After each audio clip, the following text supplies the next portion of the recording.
Yeah. Could a tree stand without a trunk?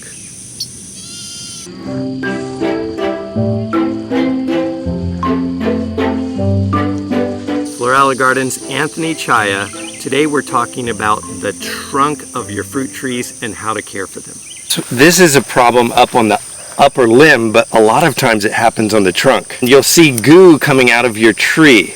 That goo is the sap. This means there's an insect borer boring into your tree. If those borers are not taken care of, they could destroy the whole tree. What we have to do is perform a little surgery. You take a knife and you get in behind. It's very sticky. You get in behind and you take out all of the decay. Anywhere you can see any cavity in that tree, you need to go down until that cavity is completely pulled out of there.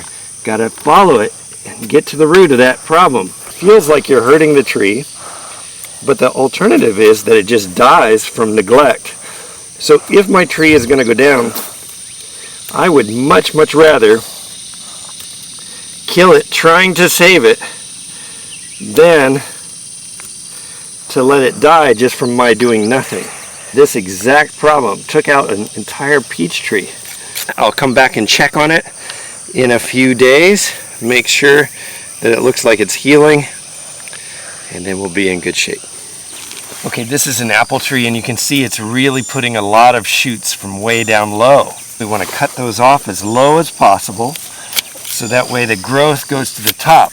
Likely these are coming off of the rootstock, which wouldn't even be the same variety of apple as the grafted top part. So we want to get these off nice and low. This tree's gonna, continue to have this habit.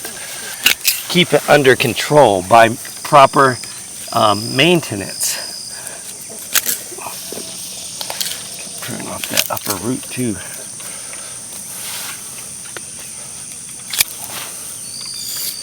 Another common thing with the trunk of the tree are these suckers or water sprouts. We need to take those off so that the energy and growth of this tree continues to be for the main branches.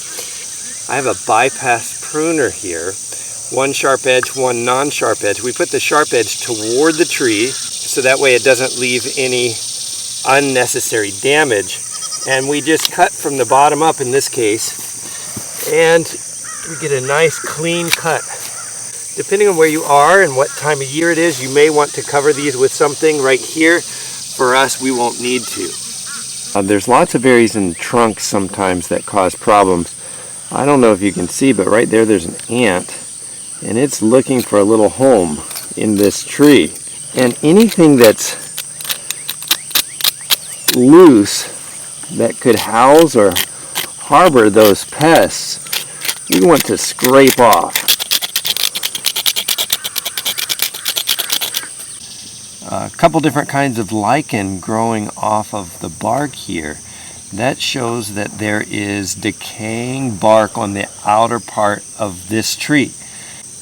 We would like to get that off. This will hold moisture and the bark could create mold, and of course pests like to make their home behind decaying bark.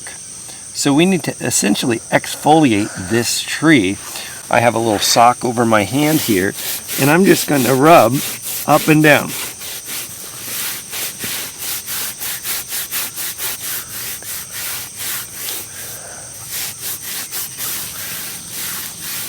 If you have something like a Scotch-Brite type sponge, you could use that. In this case, I'm going to just scrape with a knife now and slightly exfoliating the very outer layers of this bark. You may feel like you're hurting the tree, but all you're doing is taking off what it doesn't need, that decay.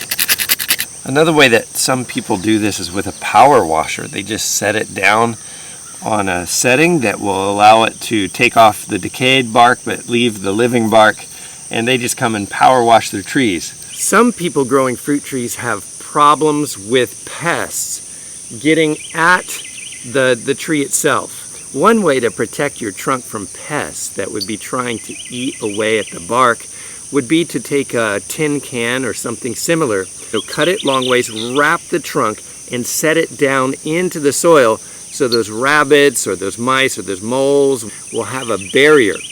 Another problem would be deer coming up and rubbing along your fruit trees. They make a plastic spiral that expands as your tree trunk grows. You can look that up on orchard supply websites. There are some homemade versions of the same thing that you could figure out. And one way is just to repel or to keep the deer away.